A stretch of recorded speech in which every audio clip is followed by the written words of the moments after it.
Seorang pasien rawat inap di Rumah Sakit Umum Daerah, RSUD, Muyang Kutil, Bener Meriah, Provinsi Aceh tewas usai ditikam menggunakan pisau oleh pasien lain yang berada di sebelahnya. Belum diketahui motif penyerangan yang terjadi pada Kamis, 30 Desember 2021, dini hari tersebut.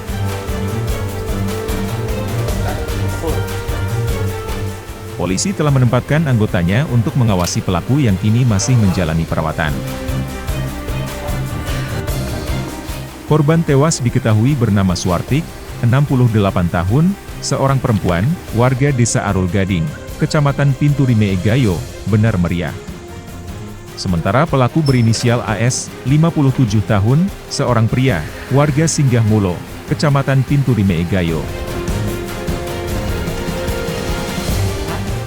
Selain menyerang korban, pelaku juga menyerang anak korban, ZH, 48 tahun, yang tengah mendampingi ibunya di dalam kamar perawatan yang sama. Berdasarkan keterangan ZH, pelaku tiba-tiba saja bangun dari tempat tidur dan menyerang korban dengan pisau. Pelaku juga sempat memukul anak korban dengan tiang infus. Meski sempat mendapatkan perawatan medis, nyawa korban tidak dapat tertolong karena mengalami pendarahan hebat akibat luka tusukan pisau. Kasus pembunuhan ini telah ditangani pihak kepolisian setempat. Polisi masih mendalami kasus ini untuk mengetahui motif penyerangan tersebut. Dari hasil kita olah di TKP, memang untuk kuat dugaan sekarang pelakunya itu satu orang.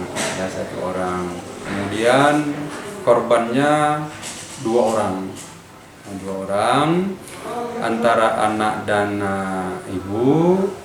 Kemudian terhadap yang kita duga pelaku ini sudah kita amankan atau kita lakukan penjagaan di Rumah Sakit Umum Muyang Kutil, karena yang bersangkutan juga merupakan pasien rumah sakit tersebut. Direktur Rumah Sakit Umum Daerah Muyang Kutil, Sri Tabahati mengatakan, pelaku dan korban dirawat dalam kamar yang sama. Keduanya juga sangat kooperatif dengan perawat selama proses perawatan. Jadi yang pertama masuk sebagai pasien itu adalah pelaku dengan diagnosa anemi. Pasien sangat kooperatif.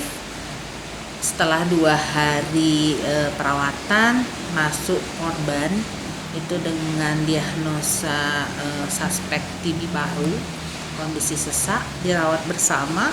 Tidak pernah ada terjadi keributan antara pasien dengan pasien maupun keluarga pelaku dengan keluarga korban. Jadi setelah kejadian pun keluarga pelaku, keluarga korban, bahkan pelaku sendiri masih tetap kooperatif terhadap perawat dan penyidik yang saat ini melakukan penyelidikannya di rumah sakit. Saat ini, pelaku yang masih menjalani perawatan dijaga oleh anggota polisi dengan kondisi tangan terborgol. Dari Bener Meriah, Tim Liputan Aceh Video melaporkan.